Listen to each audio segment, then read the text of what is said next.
Coleção Clássica Marvel 8, Homem de Ferro Volume 1. Essa aqui é mais uma revista dessa coleção que a Panini está lançando, que traz as primeiras edições da Marvel lá quando o Stan Lee estava à frente da editora, bem no início, lá em 60 e poucos, começando em 62 com Homem-Aranha e Quarteto Fantástico, e então trazendo uma leva de heróis que vieram a revolucionar o mundo dos super-heróis nos quadrinhos. Esse aqui é a primeira revista solo do Homem de Ferro, que na verdade não tinha o nome Homem de Ferro. O Homem de Ferro era publicado na Tales of Suspense, que eu não sei o que era publicado anteriormente na Tales of Suspense, provavelmente outros personagens. E na verdade ele dividia essa revista com outros personagens, porque as edições elas têm não, essas do Homem de Ferro até que não, elas têm tamanho completo, eu acho. Tem sim. Mas, por exemplo, mais pra frente ele divide essa revista com Capitão América, trazendo edições. Eu vou até pegar aqui no Capitão América para mostrar. Trazendo edições que misturam, que tem metade do Homem de Ferro e metade do Capitão América. Aqui dá pra ver direitinho. Mas aqui, no caso, nessa época, a gente tem o Homem de Ferro com histórias solo. E assim, eu acho que dos que eu li dos heróis Marvel nessa fase, ele foi um dos que eu menos gostei.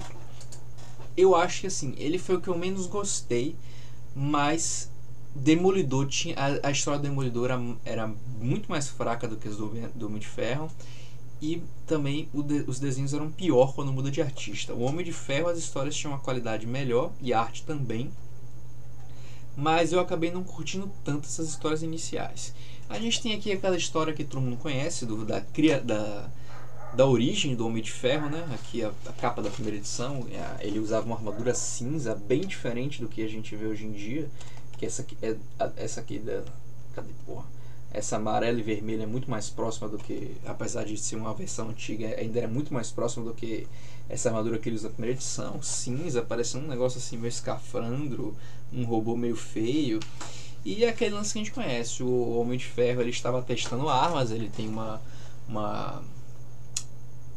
rede de empresas, né? Uma rede que fabrica armamentos e vende para os Estados Unidos. Ele é assim meio que um arquétipo do bilionário, playboy, que nacionalista, que cientista, que promove que reúne tudo que é para mostrar que os Estados Unidos é o melhor lugar do mundo, que está à frente dos países comunistas e tudo mais, com todo interessante, inteligente, rico e tudo mais.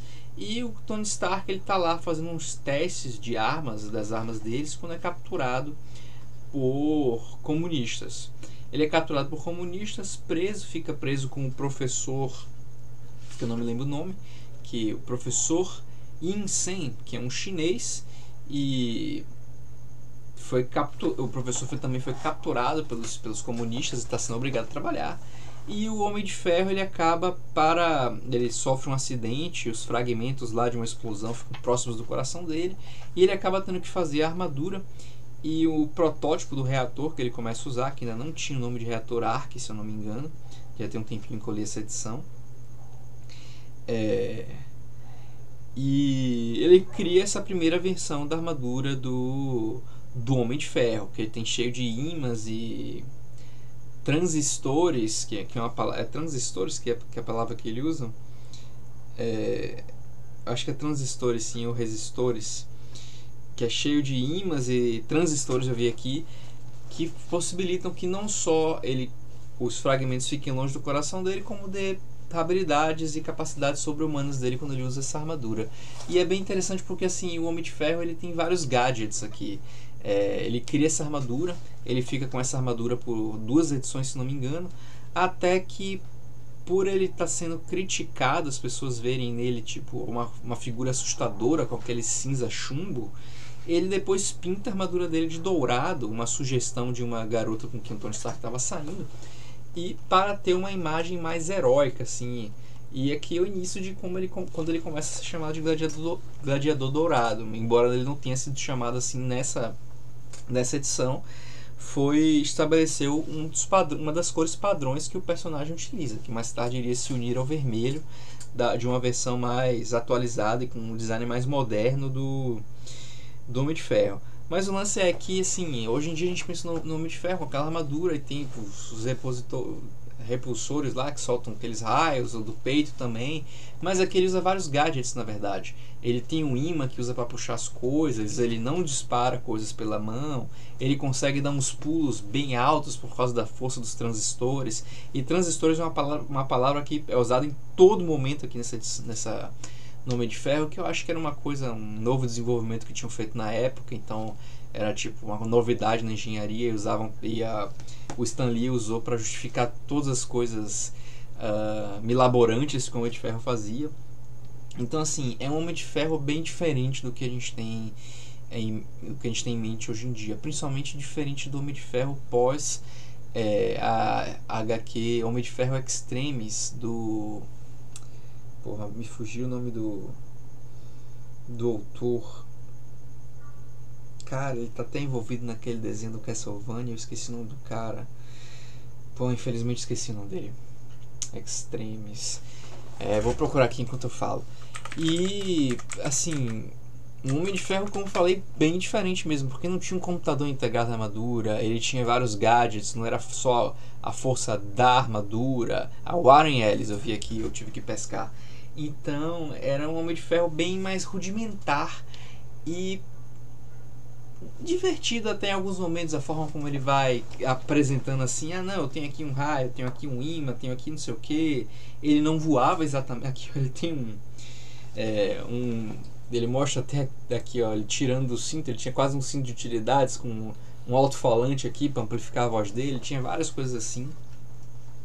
E ao longo das histórias vai mostrando essa engenhosidade do Tony Stark, que vai sempre tendo uma solução, uma geringonça, uma engenhoca para conseguir resolver a situação. Além de, claro, da armadura dele, que é bastante poderosa, embora nem de longe tão poderosa quanto viria a ser no futuro.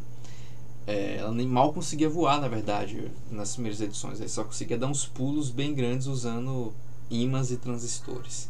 E aqui uma coisa interessante é que os vilões do Homem-Aranha do Homem de Ferro começam a ser bem estabelecidos. Ele primeiro enfrenta comunistas, e ele enfrenta comunistas em quase metade das edições aqui, porque fica bem claro que a ideia do Homem de Ferro é mostrar tipo a engenhosidade, genialidade e estilo dos americanos contra o estilo de vida dos comunistas, mostrar assim a ciência e as armas americanas acima do que era produzido culturalmente e cientificamente pelos comunistas.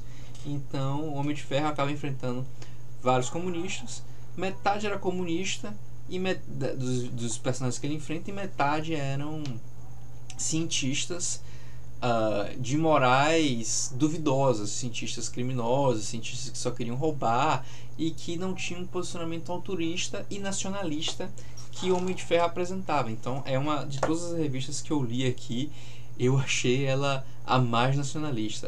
Eu acho até ela mais nacionalista que o Capitão América, de certa forma, porque pelo menos eu acho que é universal a ideia de enfrentar nazistas. E apesar do Capitão América estar vestindo literalmente a bandeira dos Estados Unidos, eu acho que o Homem de Ferro tenta muito mais promover valores americanos do que o próprio Capitão América, pelo menos na primeira revista que eu li. E aqui temos a apresentação, acho que dos vilões apresentados aqui, o mais relevante é o Dínamo Escarlate, que é um cientista e é um comunista, então ele cumpre dois dos papéis do tipo de vilão que o Homem de Ferro apresenta. Foi interessante a luta contra o Dínamo Escarlate, porque ele era bem poderoso mesmo, ele tinha uma armadura estilo do Homem de Ferro, mas acaba sendo derrotado novamente por causa da engenhosidade do Homem de Ferro, que consegue com dificuldade fazer estou usando meu poder transistorizado para formar um campo de força elétrico. Que tal, meu chapa? Porque o Dínamo Escarlate tinha os raios elétricos e também controlava o magnetismo, mas o Homem de Ferro consegue anular isso e até recruta o Homem de Ferro para desertar do regime comunista e se filiar ao governo americano como cientista e trazendo suas inventos e genialidades para os Estados Unidos. E aqui os comunistas são sempre mostrados como traiçoeiros, como assim, se o Dínamo Escarlate derrotasse o Homem de Ferro e voltasse para a Rússia, ele seria morto. seria morto porque estava muito influente e a galera não queria que ele tivesse muita influência, esse tipo de coisa. Agora, uma história do Homem de Ferro aqui eu achei bem fora da curva, que na verdade é uma ou duas. São duas. Uma, ele vai pro centro da Terra, que tem uma civilização como se fosse da Atlântida, só que no centro da Terra. É o mundo subterrâneo, e ele tem que enfrentar uma personagem feminina lá, que é a Kala, que é a imperadora do mundo subterrâneo, que está querendo invadir a superfície, e o Homem de Ferro meio que consegue enganar ela e fazer com que ela não invada. E outra, que é uma que o Homem de Ferro volta no tempo por causa de um faraó, que foi um faraó não, mas um cara um feiticeiro egípcio que foi despertado de um sarcófago e tem um negócio de voltar e ele volta no tempo junto com o Homem de Ferro porque ele quer derrotar as forças de Cleópatra no passado. E o Homem de Ferro volta ao passado e ajuda Cleópatra e flerta com Cleópatra antes de acabar retornando para o presente. Então eu achei duas aventuras bem fora da curva do Capitão América, do Homem de Ferro, porque tem um estilo fantástico, bem diferente do resto das outras histórias, que é basicamente enfrentar ameaças tecnológicas e científicas e enfrentar o comunismo. Mas ainda assim deram um toque exótico para praticamente tudo que eu tinha lido do Homem de Ferro até hoje.